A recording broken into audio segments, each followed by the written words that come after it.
তারাশঙ্কর বন্দ্যোপাধ্যায় বাংলা সাহিত্যের অন্যতম শ্রেষ্ঠ কথা সাহিত্যিক। গ্রামীণ বাংলার মানুষ, সমাজ, সংস্কৃতি ও জীবন সংগ্রামের বাস্তব চিত্র তাঁর সাহিত্যকর্মে অসাধারণ দক্ষতায় ফুটে উঠেছে। তিনি গণদেবতা উপন্যাসের জন্য 1966 সালে জ্ঞানপীঠ পুরস্কারে সম্মানিত হন। তার উল্লেখযোগ্য রচনার মধ্যে রয়েছে হাঁসুলি বাঁকের উপকথা, কবি, আরোগ্য নিকেতন এবং তাসের ঘর। চলুন আজ শুনে নেওয়া যাক তার লেখা গল্প তাসের ঘর। অমর শখ করিয়া চায়ের বাসনে সেট কিনিয়াছিল। 6টা পিরিচ পেয়ালা, চাদানি ইত্যাদি রংচং করা সুদৃশ্য জিনিস। দামও নিতান্ত অল্প নয়, 4 টাকা। 4 টাকা মধ্যবিত্ত গৃহস্থের পক্ষে অনেক। অমরের মায়ের হুকুম ছিল, সেটটি যত্ন করে তুলে রেখো বৌমা, কুটুম্ব স্বজন এলে, ভদ্রলোকজন এলে বের করো। কলিকাতা প্রবাসী হরেন্দ্রবাবুরা দেশে আসিয়াছেন। আজ তাহাদের বাড়ির মেয়েরা অমরের বাড়িতে বেড়াইতে আসিবেন। তাহারই উদ্যোগ আয়োজনে বাড়িতে বেশ সমারোহ পড়িয়া গিয়াছে। মা বলিলেন, চায়ের সেটটা আজ বের করতো গৌরী। গৌরী বাড়ির মেয়ে, অমরের অবিবাহিতা ভগ্নী। মা চাবির গোছাটা গৌরীর হাতে দিলেন। গৌরী বাসনের ঘর খুলিয়া জার্মান সিলভারের ট্রে সমেত সেটটি বাহির করিয়া আনিয়া বলিল, 5টা কাপ রয়েছে কেন মা? আর একটা কাপ কি হলো? এই দেখো বাবু, সবে এই আমি বের করে আনছি, আমার দোষ দিও না যেন। বিরক্ত হইয়া মা বলিলেন, দেখ না ভালো করে খুঁজে, ঘরেই কোথাও আছে, পাখা হয়ে উড়ে তো যাবে না।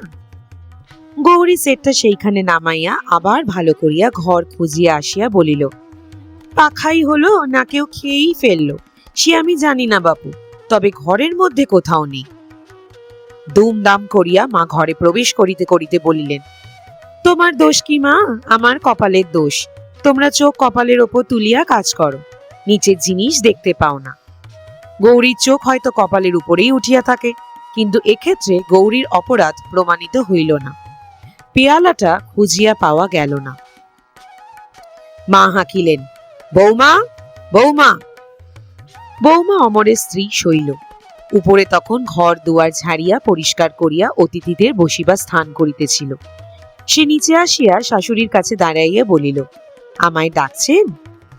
শাশুড়ি বাসন অন্তপ্রাণ, সিন্দুকের চাবি পুত্রদের দিয়া বাসনের ঘরের চাবি লইয়াই বাঁচিয়া আছেন। পেয়ালাটার খোঁজ না পাইয়া ফুটন্ত তৈলে নিক্ষিপ্ত বার্তাকুর মতো সশব্দে জ্বলিতেছিলেন। তিনি বলিলেন, হ্যাঁ গো রাজার কন্যে, নইলে বৌমা বলে ডাকা কি ওই বাউরিদের না ডোমেদের? শৈল নীরবেই দাঁড়াইয়া রহিল।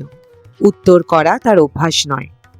শাশুড়ি বলিলেন, একটা পেয়ালা পাওয়া যাচ্ছে না কেন, কি হলো? একটু নীরব থাকিয়া বধূ বলিল, ওটা আমি ভেঙে ফেলেছি মা। শাশুড়ি কিছুক্ষণ বধূর মুখের দিকে চাহিয়া থাকিয়া বলিলেন, বেশ করেছ মা, কি আর বলবো বলো। সত্য কথা, এমন অকপট ভাবে অপরাধ স্বীকার করিলে অপরাধীকে মার্জনা করা ছাড়া আর উপায় থাকে না। সশব্দে দরজাটা বন্ধ করিয়া দিয়া শাশুড়ি বলিলেন, ও 5টাকেও ফেলে দেব আমি, চুরমার করে ভেঙে। রাগ গিয়া পড়িল চায়ের সেটটার উপর। শৈল সবই নীরবে সহ্য করে, সে নীরবেই দাঁড়াইয়া রহিল। শাশুড়ি বলিলেন, ভেঙেছ বলা হলো, বেশ হলো, আবার চুপ করে দাঁড়িয়ে রইলে কেন? যাও, ওপরের কাজ সেরে এসো, জল খাবারগুলো করতে হবে। শৈল উপরে চলিয়া গেল। কিছুক্ষণ পরেই হাসি মুখে আসিয়া রান্নাঘরে শাশুড়ির কাছে দাঁড়াইল। শাশুড়ির মনের উত্তাপ কমিয়া আসিয়াছিল। বলিলেন, নাও, তোমাদের দেশের মতন খাবার তৈরি করো। শৈল খাবারের সাজ সরঞ্জাম টানিয়া লইয়া বসিয়া বলিল, সমস্তর ভিতরেই মাছের পুর দেবো তো মা? হ্যাঁ, মাছের পুর? হ্যাঁ, তা দেবে বই কি, বিধবা তো কেউ আসছে না। ময়দা ঠোঙার ভিতরে মাছের পুর দিতে দিতে শৈল বলিল, জানেন মা, এর সঙ্গে যদি একটুখানি হিং দেয়া হতো, ভারী চমৎকার হতো। বাবার আমার হিং ভিন্ন কোনো জিনিস ভালো লাগে না, আর যে সে হিং আমাদের বাড়িতে ঢুকতে দেন না। আফগানিস্তান থেকে কাবুলি সব আসে, তারাই দিয়ে যায়।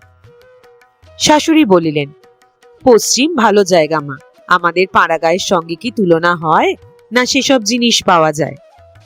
শৈল বলিল, পশ্চিমেও সে হিং পাওয়া যায় না মা, কাবুলিরা সেসব নিজেদের জন্য আনে, শুধু বাবাকে খুব খাতির করে কিনা টাকা কড়ি অনেক সময় নেয়, তাই সে জিনিস দেয়। শুধু কি হিং, যখন আসবে তখন প্রত্যেকে আঙুর, বেদানা, নাশপাতি, বাদাম, হিং এসব ছোট ছোট ঝুড়ির এক এক ঝুড়ি দিয়ে যায়। 5 জনের মিলে সে হয় কত, কাঁচা জিনিস অনেক পচেই যায়। ও ঘরের বারান্দা হইতে ননদ গৌরী মৃদুস্বরে বলিল, এই আরম্ভ হলো এইবার, অর্থাৎ বাপের বাড়ির গল্প আরম্ভ হইল। সত্য কথা, শৈলরই এক দোষ। বিনীত, নম্র, মিষ্টমুখী সুন্দরী বউটি প্রত্যেক কথায় তাহার বাপের বাড়ির তুলনা না দিয়া থাকিবে না। পাশের বাড়িতে তুমুল কোলাহল উঠিতেছিল। শাশুড়ি এবং বধূকে কলহ বাঁধিয়াছে। শৈল শাশুড়ি বলিলেন, যা হবে তাই হোক মা, আমার বউ ভালো হয়েছে, উত্তর করতে জানে না, দোষ করলে বকবকি, মুখের দিকে চাইলে মায়া হয়। শৈল বলিল, ওর ছেলে স্ত্রীকে শাসন করেন না কেন? জানেন মা, আমার দাদা হলে আর রক্ষে থাকতো না, সঙ্গে সঙ্গে বউকে হয়তো বাপের বাড়ি পাঠিয়ে দিতেন। একবার বৌদি কি উত্তর করেছিলেন মায়ের সঙ্গে, দাদা 3 মাস বৌদির সঙ্গে কথা কননি। শেষে মা আবার বলে কয়ে কথা বলান। তবে দাদার আমার বড্ড বাতি, খদ্দর পড়বে হাঁটু পর্যন্ত, জামা সেই হাত কাটা এতটুকু, তামাক না, বিড়ি না, সিগারেট না, সে এক বাতিকের মানুষ। শাশুড়ি বোধহয় মনে মনে একটু বিরক্ত হইয়া উঠিলেন, বলিলেন, নাও নাও তাড়াতাড়ি হাত চালাও, দেখো যেন মাছের কাঁটা না থাকে। শৈল বলিল, ছোট মাছ, কাঁটা বাঁচতেই হাত চলছে না মা। তবে এই হয়ে গেল। কড়ায় 1 ঝাঁক সিঙ্গারা ছাড়িয়া দিয়া সে আবার বলিল, মা আমার কখনো ছোট মাছ বাড়িতে ঢুকতে দেন না, 2 সেরের কম মাছ হলেই সঙ্গে সঙ্গে ফেরত দেবেন। কুচো মাছের মধ্যে ময়া আর কাঠ মাছের মধ্যে মাগুর। শাশুড়ি বাধা দিয়া বলিলেন, নাও নাও সেরে নিয়ে চুল টুল বেঁধে ফেলোগে। কেশ প্রসাধন অন্তে শৈল কাপড় ছাড়িতেছিল। ননদ গৌরী প্রশংসমান দৃষ্টিতে ভাতৃজায়ার দিকে চাহিয়া বলিল, উহ, রং বটে তোমার বৌদি, তুমি যা পরবে তাতেই তোমাকে সুন্দর লাগবে, আর আমাদের দেখো না, যেন কাঠ পুড়িয়ে। শৈল বলিল, এই যে দেবার নয় ভাই, নইলে তোমাকে দিতাম। আমার কি রং দেখছো? বাবা, মা, দাদা, আমার অন্য বোনদের যদি দেখতে, তবে দেখতে রং কাকে বলে, ঠিক একেবারে গোলাপ ফুল। গৌরী বিস্মিত হইয়া বলিল, বলো কি বৌদি, তোমার চেয়েও ফর্সা রং? হ্যাঁ ভাই, বাড়ির মধ্যে আমি কালো। শাশুড়ি আসিয়া চাপা গলায় বলিলেন, আর কত দেরি বৌমা, ওরা যে সব এসে গেছেন। শৈল তাড়াতাড়ি মাথার কাপড়টা টানিয়া দিয়া বলিল, এই যে মা, হয়ে গেছে আমার। ধনী কলিকাতা প্রবাসিনীদের মহার্ঘ উজ্জ্বল সজ্জা ভূষণ রূপ সমস্তকে লজ্জা দিয়া শৈল আবির্ভূতা হইল, নক্ষত্র মণ্ডলে চন্দ্রকলার মতো। প্রবাসিনীর দল মুক্ত হইয়া দেখিতেছিল। শৈল হাসি মুখে প্রণাম করিল। ও বাড়ির গিন্নি বলিলেন, এই যে চাঁদের মতো বউ হয়েছে তোমার দিদি, লেখাপড়া টড়াও জানে নাকি? শৈল মৃদুস্বরে বলিল, স্কুলে তো পড়িনি, বাবা স্কুলের শিক্ষা বড় পছন্দ করেন না, বাড়িতে পড়েছি, ম্যাট্রিক স্ট্যান্ডার্ড শেষ হয়েছিল, তারপরই। কথাটা অসমাপ্ত থাকিলেও ইঙ্গিতে সমাপ্ত হইয়া গেল। ও বাড়ির গিন্নি বলিলেন, কে জানে মা, আজকাল কি যে হাল হলো দেশে, মেয়েদের আর কলেজে না পড়লে বিয়ে হচ্ছে না। আমার বউরা তো কলেজে পড়েছিল সব, বিয়ের পর আমি ছাড়িয়ে দিলাম। শৈল উত্তর দিল, কলেজের কোর্স আমিও কিছু পড়েছি, তবে আমার বোনেরা সব ভালো করে পড়েছে, বাড়িতে দাদাই পড়ান। পড়াশোনায় দাদার ভয়ানক বাতিক কিনা জানেন, বছরে 500-700 টাকার বই কেনেন, বাংলা, ইংরেজি, বিলেত থেকে ইংরেজি বই আনাবেন। কাজকর্ম যদি করতে বলবেন মা, কাজকর্ম অবশ্যই বাবারই বিজনেস আছে, সেই বিজনেস দেখতে বলেন তো বলবেন। সম্মুখে জ্ঞান সমুদ্র মা, চোখ ফেরাবার আমার অবকাশ নেই। কোথায় তোমার বাপের বাড়ি? এলাহাবাদ। এলাহাবাদ গেছেন নিশ্চয়ই, আমাদের সেখানে 3 পুরুষ বাস হয়ে গেল। বাবা সেখানে কন্ট্রাক্টারি করেন। কি রকম পানটান আমি তো ঠিক জানি না, তবে মেজো ভাই বলেন মাঝে মাঝে, এরকম করে আর চলবে না মা, তুমি বাবাকে বলো, পাকা বাড়িগুলো ভাড়া দিয়ে নিজে সেই খোলার বাড়িতে থাকবেন, টোঙায় চড়ে কাজ দেখে বেড়াবেন, মোটর কিনবেন না, এ করে চলবে না। বাবা বলেন, এ আমার পৈতৃক বাড়ি, যেমন আছে তেমনই থাকবে, ভাঙবও না, অন্য কোথাও যাবও না। আর গাড়িও আমি কিনবো না, ছেলেরা বিলাসী হবে, আমি রোজগার করছি, তারা যদি না পারে। জানেন, লোক বলে মহেন্দ্রবাবু এক হিসেবি সন্ন্যাসী। শৈল কথা শেষ করিয়া মৃদু মৃদু মিষ্টি হাসি হাসি প্রবাসিনী গিন্নি এবার শৈল শাশুড়িকে বলিলেন, তাহলে ছেলের তোমার বেশ বড় ঘরেই বিয়ে হয়েছে দিদি, তোমাদের চেয়ে অনেক বড় ঘর। তত্ত্ব তল্লাশ করেন কেমন বেআইরা?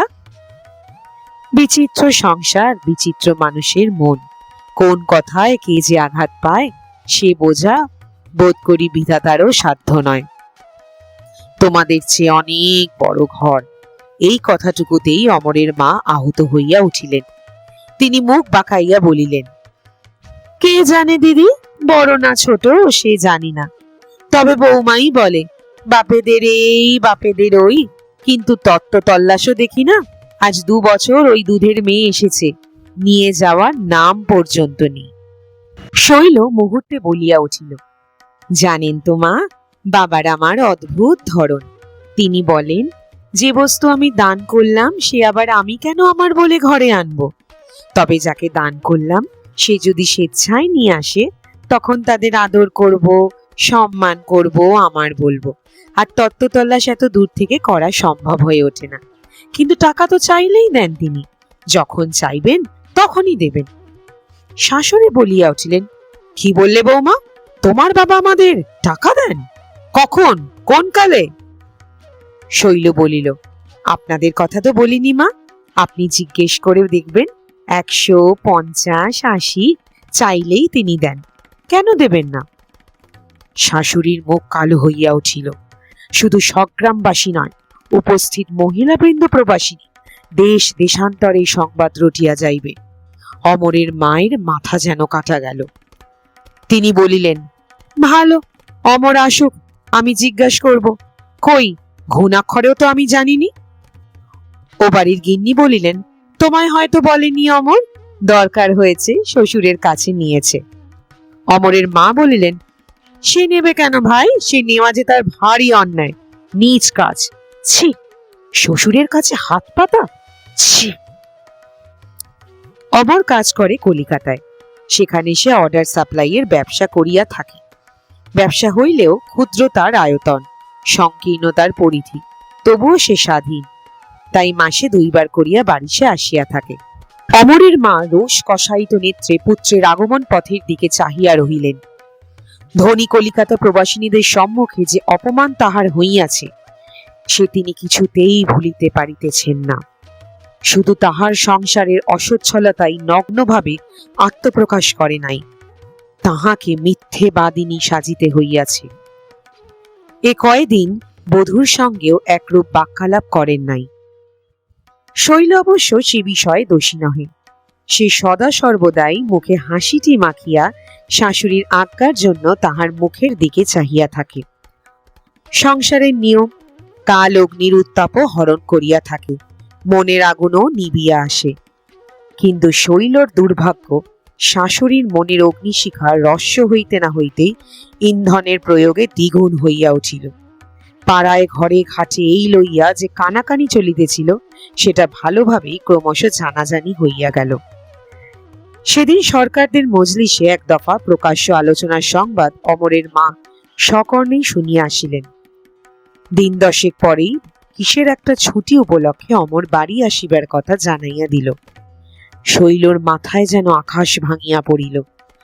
কথাটা মিথ্যে বারবার সংকল্প করিয়াও সে এই বিষয়ে স্বামীকে কোনো কথা লিখিতে পারে নাই। কোনো অনুরোধ জানাইতে কেমন যেন লজ্জাবোধ হইয়াছে। তাহার হাত চলে নাই, ঠোঁট কাঁপিয়াছে, চোখের জলও দেখা দিয়াছে। সে চিঠির কাগজখানা জড়ো করিয়া মুড়িয়া ছুড়িয়া ফেলিয়া দিয়াছে। শৈল আপনার শয়নকক্ষে স্তব্ধ প্রতীক্ষায় স্বামীর জন্য বসিয়া রহিল। অমর আসিলেই সে তাহার পায়ে আছাড় খাইয়া পড়িবে। অকস্মাৎ অমরের উচ্চ ক্রুদ্ধ কণ্ঠস্বরে সে চমকিয়া উঠিল। অন্ধকারের আবরণের মধ্যে চোরের মতো নিঃশব্দে বাহিরে আসিয়া সে আশ্বস্ত হইল, ক্রোধের প্রসঙ্গ তাহাকে লইয়া নয়। অমর বচসা জুড়িয়া দিয়াছে কুলির সহিত। এই আদমাইল, মালের ওজন আদমন 25-এর, তোকে 2 আনা দিলাম, আবার কত দেব? লোকটার ছাড়িবার পাত্র নয়। সে বলিতেছিল, তখন আপনি চুকিয়ে নেন নাই কেন মশাই? তখন যে একেবারে হুকুম ছাড়লেন, এই দাঁড়াও, আমাদের রেটি নানা করে দেন, দিতে হবে। নিকালো বেটা হারামজাদা, নিকালো বলছি। এই নে পয়সা, কিন্তু এক্ষুনি নিকালো সামনে থেকে বলছি। পয়সা ফেলিয়া দিয়া আমার ক্রুদ্ধ পদক্ষেপে বাড়ি ঢুকিল। দেখো না, লোকসান যেদিন হয় সেদিন এমনই করেই হয়। 50টা টাকা মেরে দিয়ে একজন পালালো, তারপর ট্রেন ফেল, আবার বাড়ি এসেও 4টে পয়সা লোকসান। মা বোধ করি প্রস্তুত হইয়া দাঁড়াইয়াছিলেন। তিনি শান্ত অথচ শ্লেষ তীক্ষ্ণ কণ্ঠে বলিলেন, তার জন্য আর তোমার চিন্তা কি বাবা? বড়লোক শ্বশুর রয়েছেন, তাকে লেখো, তিনি পাঠিয়ে দেবেন। অর্থ না বুঝিলেও শ্লেষ তীক্ষ্ণ বাক্যস্বর আঘাত করিতে ছাড়ে নাই। অমর ভ্রু কুঞ্চিত করিয়া বলিল, তার মানে? মা বলিলেন, সেই জন্যই তো তোমার পথ চেয়ে দাঁড়িয়ে আছি বাবা। আমি শুনবো, তুমি আমাকে তোমার রোজগারের অন্ন খাওয়াও, না তোমার শ্বশুরের দানের অন্নে আমাকে পিণ্ডি দাও। তুমি নাকি তোমার শ্বশুরের কাছ থেকে টাকা চাও, আর শ্বশুর তোমায় টাকা পাঠিয়ে দেন 100, 50, 80, যখন তোমার দরকার হয়। ক্লান্ত তিক্ত চিত্ত অমরের মস্তিষ্কে মুহূর্তে যেন আগুন জ্বলিয়া উঠিল। সে বলিয়া উঠিল, কে, কোন হারামজাদা হারামজাদি সে কথা বলে? মা ডাকিলেন, বৌমা। শৈলর চক্ষের সম্মুখে চারিদিক যেন দুলিতেছে। কি করিবে, কি বলিবে, কোন নির্ধারণই সে স্থির করিতে পারিল না। শাশুড়ি আবার বলিলেন, চুপ করে রইলে কেন, বলো, উত্তর দাও। শৈল বিহ্বলের মতো বলিয়া ফেলিল, হ্যাঁ বাবা দেন তো। অমর মুহূর্তে উন্মত্তের মতো দেয়ালে মাথা খুঁটিতে আরম্ভ করিল। মা তাড়াতাড়ি তাহাকে ধরিয়া ফেলিলেন। অমর বলিল, ও বাড়িতে থাকলে আমি চল গ্রহণ করব না। মা বলিলেন, আমার মাথা কাটা গেল হরেন বাবুর বাড়ির মেয়েদের কাছে, এমন বউ নিয়ে আমিও ঘর করতে পারবো না বাবা। বিচারক যেখানে বিধিবদ্ধ বিধানের মধ্যে আবদ্ধ নয়, সেখানে বিচার হয় না, বিচারের নামে ঘটে স্বেচ্ছাচার। তাই ওইটুকুই অপরাধী শৈলের অদৃষ্টে গুরুদণ্ড হইয়া গেল। সেই রাত্রেই তাহার নির্বাসনের ব্যবস্থা হইল। রাত্রি 12টার ট্রেনে শৈলর দেবর তাহাকে লইয়া এলাহাবাদ রওনা হইয়া গেল। শৈলকে দেখিয়াই তাহার মা আনন্দে বিস্ময় আকুল হইয়া বলিলেন, এ কি শৈল, তুই যে এমন হঠাৎ? শৈল ঢোক গিলিয়া বলিল, কেন মা, আমাকে কি আসতে নেই? তোমরা তো আনলে না, কাজেই নিজেই এলাম। মেয়েকে বুকে জড়াইয়া ধরিয়া মা বলিলেন, ওরে, আনতে কি অসাধ, না আমার মনেই ব্যথা হয় না, কিন্তু কি করব বল। একটি দীর্ঘ নিঃশ্বাস ফেলিয়া আবার বলিলেন, বাবুর রোজগার কমে গেছে, বাজার নাকি বড় মন্দা, তার ওপর হৈমির বিয়ে এসেছে, খরচ যে করতে পারছি না মা। শৈল অবকাশ পাইয়া অঝোর ঝড়ে কাঁদিয়া বুক ভাসাইয়া দিল। মা বলিলেন, সঙ্গে কে এসেছে শৈলী, জামাই? শৈল বিবর্ণ মুখে বলিল, না, আমার দেওর এসেছে। কই সে? ওমা, বাইরে কেন সে? ঘরের ছেলে। ওরে দাই, দেখ তো বড়দির দেওর বাইরে আছেন, ডাকতো, বল, মা ডাকছেন। শৈলর বুক দূর দূর করিতেছিল। কনিষ্ঠ ভ্রাতার প্রতি অমরের আদেশ ছিল, সে যেন এখানে জল গ্রহণ না করে। কঠিন শপথ দিয়া আদেশ দিয়াছে অমর। দাই ফিরিয়া আসিয়া বলিল, কই, কেউ তো নেই। মা আশ্চর্য হইয়া বলিলেন, সে কি, কোথায় গেল সে? শৈল বলিল, তাকে ট্রেন ধরতে হবে মা, সে চলে গেছে। বিস্ময়ের উপর বিস্ময় মা যেন অভিভূত হইয়া গেলেন। ট্রেন ধরতে হবে, চলে গেছে, সে কি? শৈল বলিল, তাকে সিমলা যেতে হবে মা, একটা খুব বড় কাজের সন্ধান করতে যাচ্ছে। যে ট্রেনে আমরা নামলাম এই ট্রেনই সে গিয়ে ধরবে, থাকার তার উপায় নেই। মা আশ্বস্ত হইয়া বলিলেন, ফেরবার সময় নামতে বলে দিয়েছিস তো? একটা দীর্ঘ নিঃশ্বাস ফেলিয়া শৈল বলিল, বলে তো দিয়েছি মা, কিন্তু নামতে বোধহয় পারবে না। খুব জরুরি কাজ কিনা। সিমলে থেকে কলকাতায় যাবে কার একটা চিঠি নিয়ে। সময় পৌঁছতে না পারলে তো সব মিছে হবে। এই সময় শৈলের জ্ঞানান্বেষী বড় দাদা বাড়ি ঢুকিল। পরনে তাহার খদ্দর সত্য, কিন্তু জরিপার শৌখিন খদ্দরের ধুতি, গায়েও শৌখিন খদ্দরের পাঞ্জাবি, মুখে একটা গোল্ড ফ্লেক্স সিগারেট, হাতে কতগুলি মাছ ধরিবার উপকরণ। শৈলকে দেখিয়াই সে বলিল, আরে শৈলী, কখন? হ্যাঁ? হাসি মুখে শৈল বলিল, এই সকালে দাদা। ভালো আছেন আপনি? হ্যাঁ, তা বেশ। কই, তুই নতুন লোক, খাস বাংলাদেশের মানুষ। কই, দে তো এই চারগুলো তৈরি করে দেখি তোর হাতের কেমন পয়। মাছ ধরতে যাব আজ দেহাতে, এক জমিদারের তালাবে। শৈল উপকরণগুলি হাতে লইয়া বলিল, চলুন না দাদা, একবার আমাদের ওখানে। কত মাছ ধরতে পারেন একবার দেখব। তোদের ওখানে পুকুরে খুব মাছ না রে? আমাদেরই পুকুরে খুব বড় বড় মাছ, ৮ মণ, ১৫ সের, ২৫ সের এক একটা মাছ। জানেন দাদা, তখন প্রথম গেছি, একটা ১৮ সের কাতলা মাছ এনে দেওর বললে, বৌদিকে করতে হবে। ওরে বাপরে, সে যে আমার ভয়। এখন আর ভয় হয় না। ৮ মণ ২৫ সের মাছ দিব্যি কেটে ফেলি। যাবার ইচ্ছে তো হয় রে, হয়ে ওঠে না।